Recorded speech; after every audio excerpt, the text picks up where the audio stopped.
ഏട്ടനോട് ചാറ്റിംഗ് ഉണ്ടായിരുന്നു. അപ്പോൾ എൻ്റെ അടുത്ത് ചോദിക്കും, കുഞ്ഞ് ഭക്ഷണം കഴിച്ചോ? ആ ഒരു വിളിയിലെ ഒരു എവിടെയോ നമുക്ക് എന്താണ് നമ്മൾ ഒരു കാര്യം നോക്കാനൊക്കെ ഒരാള്, അതൊരു പ്രേമം എന്നൊന്നും അല്ല, കെയർ ചെയ്യാൻ ഒരാള്. അപ്പൊ ഇങ്ങനെ ഗുഡ് മോർണിംഗ് എന്നിട്ട് കുഞ്ഞെ മെസ്സേജ് വിടും. അപ്പൊ അങ്ങനെ ഒരു ദിവസം സൗമ്യ ചേച്ചി ഉണ്ട് എനിക്ക് രാത്രി മെസ്സേജ് ഉണ്ട്, ഏട്ടനായിട്ട് ചാറ്റിംഗ് ഒക്കെ ഉണ്ടല്ലേ എന്ന്. അവരെന്താ ഉദ്ദേശം അറിയില്ല. അപ്പൊ ഞാൻ പറഞ്ഞു, ഓ ഞാൻ സീരിയസ് ആയിട്ട് വന്നു, ഓ ചാറ്റിംഗ് ഉണ്ട്, എനിക്ക് കുറച്ച് സമാധാനമുണ്ട് കാര്യങ്ങളൊക്കെ തുറന്ന് പറയുമ്പോ ഏട്ടൻ എൻ്റെ അടുത്ത് പറഞ്ഞായിരുന്നു. അപ്പൊ ഏട്ടൻ എന്തുണ്ടെങ്കിലും സൗമ്യ ചേച്ചിയായിട്ട് ഷെയർ ചെയ്യും, എന്തുണ്ടെങ്കിൽ അങ്ങോട്ടും ഇങ്ങോട്ടും ഷെയർ ചെയ്യും. അപ്പൊ ഞാൻ ഒരു ദിവസം ഇങ്ങനെ ഒരു ഏപ്രിൽ 26 ആ ഒരു ഡേറ്റിനാന്ന് തോന്നുന്നു, എൻ്റെ ഞാൻ ഏട്ടനെ വിളിക്കുമ്പോൾ ഞാൻ പറഞ്ഞു, ഏട്ടാ എനിക്ക് തീർത്ഥാടനത്തിന് പോകണമെന്നാണ് ആഗ്രഹം, മക്കളെ എങ്ങനെയെങ്കിലും സേഫ് ആക്കണം, എനിക്ക് എവിടെ എത്തിപ്പെടാൻ പറ്റുന്നില്ല, ഞാൻ എപ്പോൾ ഒറ്റപ്പെട്ട് പോവുകയാണ്, മനസ്സിൽ എങ്ങനെയും മുന്നോട്ട് പോകാൻ വേണ്ടി പറ്റുന്നില്ല, ഞാൻ ആത്മഹത്യയെക്കുറിച്ച് ഇങ്ങനെ ചിന്തിച്ചു, ഞാൻ ചെയ്യാൻ നോക്കി, എപ്പോഴും എനിക്ക് മറ്റുള്ളവരെ കുത്തുവാക്ക് കേൾക്കാനേ നേരുള്ളൂ, ഇങ്ങനെ പറഞ്ഞു, മക്കളെ എനിക്ക് സേഫ് ആക്കണം, അതാണ് ഞാൻ ഇവിടെ വരെ എത്തിച്ചു, എനിക്കിപ്പം ഇങ്ങനെ മുന്നോട്ട് പോകാൻ അറിയില്ല, ഒരു പെണ്ണ് വിചാരിച്ചത് ഇങ്ങനെ പറ്റുമെന്ന് എനിക്ക് അറിയില്ല. അപ്പോൾ ഇങ്ങനെ സംസാരിച്ച് നിൽക്കുമ്പോൾ ഞാൻ പറഞ്ഞു, എനിക്ക് മക്കളെ സേഫാക്കി തീർത്ഥാടനത്തിന് പോകണം, എല്ലാ അമ്പലങ്ങളിലും കയറി ഇറങ്ങി എൻ്റെ ജീവിതം അങ്ങ് അവസാനിപ്പിക്കണം, എൻ്റെ മനസ്സിനകത്തുള്ള ഒരു ആഗ്രഹമാണ് അത്. അപ്പോൾ എൻ്റെ അടുത്ത് പറഞ്ഞിട്ട് തീർത്ഥാടനത്തിന് പോകാനാണെങ്കിൽ ഡ്രൈവറായിട്ട് ഞാനും വരാം. സീരിയസ് ആയിട്ട് ഇങ്ങനെ ഒരു ഇതായിട്ട് പറഞ്ഞാൽ ഞാൻ ഡ്രൈവറായിട്ട് ഞാൻ വരാം. അപ്പം ഞാൻ പറയുന്നുണ്ട്, ഡ്രൈവറായിട്ട് വേണ്ട, നമുക്ക് തൊഴാനൊക്കെ പോവാം. അപ്പോൾ എൻ്റെ അടുത്ത് പറഞ്ഞു, ഒരു കാര്യം ചെയ് കുഞ്ഞെ, നീ സൗമ്യയോട് ചോദിക്കുമെന്ന് പറഞ്ഞു. ഞാൻ പറഞ്ഞു, എല്ലാം കൂടി ഏട്ടനെ ഞാൻ തീർത്ഥാടനത്തിന് കൊണ്ടുപോകുമെന്ന് പറഞ്ഞാൽ എനിക്ക് തെറി കിട്ടുമോ? ഇല്ല, ധൈര്യമായിട്ട് ചോദിക്കുക പറഞ്ഞു. അപ്പം ഞാൻ ഇപ്പുറത്ത് കോള്, ഇപ്പുറത്ത് മെസ്സേജ്, സൗമ്യ ചേച്ചിക്ക് മെസ്സേജ് ഇട്ടു, സൗമ്യ ചേച്ചി ഞാൻ ഏട്ടനെ തീർത്ഥാടനത്തിന് കൊണ്ടുപോയിക്കോട്ടെ എന്ന് ചോദിച്ചു. അപ്പോൾ പറഞ്ഞു, അങ്ങനെയാണെങ്കിൽ ഞാനും വരുന്നത്, നമുക്ക് എല്ലാവർക്കും ഒന്നിച്ചു പോവാം, എനിക്ക് അതാ ഇഷ്ടം സൗമ്യ ചേച്ചിയും പറയുന്നു. പിന്നെ ഈ ഏട്ടൻ എന്നില്ല വിളി എവിടെയോ കൊണ്ടു. അപ്പൊ എൻ്റെ അടുത്ത് പറയുന്നത്, ഏട്ടൻ എന്നില്ല വിളി അധികം വേണ്ട, അനിയത്തിന്റെ സ്ഥാനത്ത് ഞാനുണ്ട്. ഇല്ലാതെ തന്നെ മലയാളികൾക്ക് ഇപ്പോൾ നന്നായിട്ട് അറിയാവുന്ന രണ്ട് പേരുകളാണ് ക്രിസ് വേണുഗോപാലും ദിവ്യ ശ്രീധറും. മലയാളികൾക്ക് ഇത്രയേറെ പരിചയം എങ്ങനെയാണ് എന്ന് ചോദിച്ചാൽ അതൊരു വിവാഹത്തിന്റെ കഥയാണ് എന്ന് നമുക്ക് പറയാം. ഗുരുവായൂരിൽ നടന്ന ഒരു വിവാഹ കഥയാണ് ഇന്നും ഇവരെ പ്രേക്ഷകർ നെഞ്ചേറ്റി നടക്കാൻ കാരണം. 40കളിലെ പ്രണയത്തിന് മധുരം കൂടുതലാണെന്ന് ഇവരുടെ ഇന്നത്തെ ജീവിതം കണ്ടാൽ നമുക്ക് മനസ്സിലാകും. ടെലിവിഷൻ താരങ്ങളായ ക്രിസ് വേണുഗോപാലും ദിവ്യ ശ്രീധറും ഗുരുവായൂർ അമ്പലത്തിൽ വെച്ചാണ് വിവാഹിതരായത്. ഇരുവരുടെയും രണ്ടാം വിവാഹമായിരുന്നു. അടുത്ത ബന്ധുക്കളും സുഹൃത്തുക്കളും മാത്രമാണ് അന്ന് ചടങ്ങിൽ പങ്കെടുത്തത്. ഇവരുടെ വിവാഹ വാർത്ത പുറത്തു വന്നതോടെ വലിയ ചർച്ചയായി. കാരണം മറ്റൊന്നുമല്ല, ഇത്രയും വയസ്സായ ഒരാൾക്ക് ഇത്രയും ചെറുപ്പക്കാരി പെണ്ണോ എന്ന തരത്തിലാണ് ഈ വിവാഹ വാർത്ത ആദ്യം ചർച്ചകളിൽ നിറഞ്ഞത്. എന്നാൽ പിന്നീട് ഇത് മാറി. 49 വയസ്സ് മാത്രമേ ഉള്ളൂ അദ്ദേഹത്തിന് എന്ന വിവരങ്ങൾ പുറത്തു വന്നു.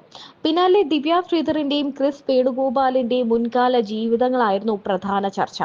രണ്ടുപേരും ഏറെ വേദനിച്ചാണ് ആദ്യ വിവാഹ ബന്ധങ്ങളിൽ നിന്നും ഇറങ്ങി വന്നത്. രണ്ട് മക്കളുമായി ഒറ്റയ്ക്ക് ജീവിക്കാൻ പെടാപ്പാട് പെട്ടിട്ടുണ്ട് ദിവ്യ. ഒരുപാട് കണ്ണീരൊഴുക്കേണ്ടി വന്ന ദിവ്യ ഇന്ന് സ്വന്തം ഭർത്താവിനും കുട്ടികൾക്കും ഒപ്പം സന്തോഷത്തോടെ ജീവിക്കുകയാണ്. പിന്നെ എന്റെ മൈൻഡിലേക്ക് പോയത് സത്യം അറിയിച്ചാൽ ഇത് ആത്മഹത്യാ നിലയിലേക്ക് പോയി വീണ്ടും. എനിക്ക് അങ്ങനെ ഇപ്പൊ ഞാൻ ചിരിക്കുന്നുണ്ട്, ഞാൻ നല്ലോണം സംസാരിക്കുന്നുണ്ട്. പക്ഷെ ഞാൻ ആ ഒരു നിമിഷം ഞാൻ ചിന്തിച്ചത്, ഏട്ടാ നമ്മള് അന്ന് ഭയങ്കര ഭയങ്കര എന്ന് പറഞ്ഞാൽ ഏട്ടന് ഇഷ്ടപ്പെടില്ല, അത്രക്ക് സങ്കടം വന്നായിരുന്നു. കാരണം അങ്ങനെ അത്രയും മോശം, താടി നരച്ചതിനെ പറ്റിയോ പ്രായമുള്ള ആളെ കിട്ടിയെന്ന് പറഞ്ഞാലും എനിക്ക് വിഷമമില്ല. കാരണം ഞാൻ ആഗ്രഹിച്ചത് ഒരു 60 65 വയസ്സുള്ള ഒരാളെ, കുറച്ച് സാമ്പത്തികമില്ല, ഒരു വീടില്ല, എൻ്റെ മക്കൾ സേഫ് ആക്കാൻ പറ്റുന്ന ഒരാൾ വന്നിട്ടുണ്ടെങ്കിൽ ഒരു ജീവിതം കൊടുക്കാനും എനിക്ക് കിട്ടുവാണെങ്കിൽ കിട്ടട്ടെ എന്ന് ഞാൻ എത്രയോ പേരോട് പറഞ്ഞിട്ടുണ്ട്. അതുകൊണ്ട് എനിക്ക് ഏട്ടന് നരവന്നതിലെ കൊണ്ടോ എനിക്കൊരു ബുദ്ധിമുട്ടോ കാര്യങ്ങളോ ഒന്നുമില്ല. ഈ കമന്റ് അതിലും മുകളിലായിപ്പോയി, ഏട്ടനെയാണ് മൊത്തം ചെയ്തത്. അതിലും മുകളിലായി വന്നപ്പോഴാണ് എനിക്കത്. അങ്ങനെ ഏറ്റവും കൂടുതൽ നിങ്ങളെ വേദനിപ്പിച്ച കമന്റ് എന്തായിരിക്കും? പറയാൻ പറ്റില്ല. ഇനിയിപ്പം ഞാൻ പറഞ്ഞാൽ പറയും, ഇത് ഞാൻ അങ്ങനെ പറഞ്ഞായിരുന്നു, ഞാൻ മീഡിയക്ക് മുന്നിൽ പറഞ്ഞായിരുന്നു. ഇനിയിപ്പോൾ അത് വീണ്ടും എടുത്തിടാൻ വേണ്ട, എന്നല്ല ഏട്ടനെയാണ് കൂടുതൽ പറഞ്ഞത്. അങ്ങനെ ഏട്ടന് ഒരു പക്ഷേ ഉണ്ടായിരുന്നെങ്കിൽ ഏട്ടൻ തന്നെ തുറന്നു. ഞാൻ ഇനിയിപ്പോൾ അത് പറഞ്ഞ് വീണ്ടും ഒരു പെണ്ണല്ലേ അങ്ങനെ പറയാമോ? അവർക്ക് എഴുതാം, അത് നമ്മൾ ഓപ്പണായി പറഞ്ഞാലാണ് പ്രശ്നം. തന്റെ കുഞ്ഞുങ്ങൾക്ക് ഒരു അപ്പ വേണം, എനിക്കൊരു ഭർത്താവ് വേണം എന്നാണ് ദിവ്യ തുടക്കം മുതൽ തന്നെ പറഞ്ഞത്. അല്ലാതെ ക്രിസ് വേണുഗോപാലിന്റെ പൈസ കണ്ടിട്ടോ പദവി കണ്ടിട്ടോ ഒന്നുമല്ല ദിവ്യ ഈ വിവാഹത്തിലേക്ക് ഇറങ്ങാൻ തീരുമാനിച്ചത്. ഒരു സീരിയൽ നടൻ മാത്രമല്ല ക്രിസ് വേണുഗോപാൽ. ടിവിയിൽ നിരന്തരം കാണുന്ന ഒരുപാട് കൊമേഴ്സ്യൽ ആഡ്സിന് ശബ്ദം നൽകിയിരിക്കുന്നത് ഇദ്ദേഹമാണ്. ഏഷ്യാനെറ്റിലെ പത്തരമാറ്റ് എന്ന സീരിയലിലെ മുത്തച്ഛനായി എത്തിയ ക്രിസ് വേണുഗോപാൽ ഒരു റേഡിയോ ജോക്കിയായിരുന്നു.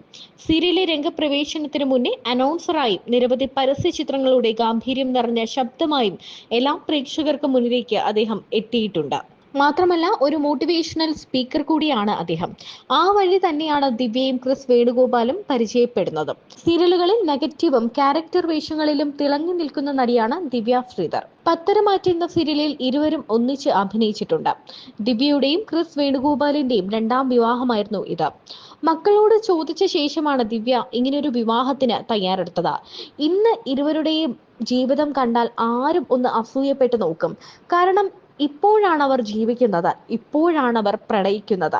ആ വിവാഹം കണ്ടാൽ അല്ലെങ്കിൽ ഇന്നത്തെ ആ ദാമ്പത്യ ജീവിതം കണ്ടാൽ ഇവർ ചേരേണ്ടവർ തന്നെയായിരുന്നു എന്ന് നമ്മൾ മനസ്സറിഞ്ഞ് പറഞ്ഞു പോകും.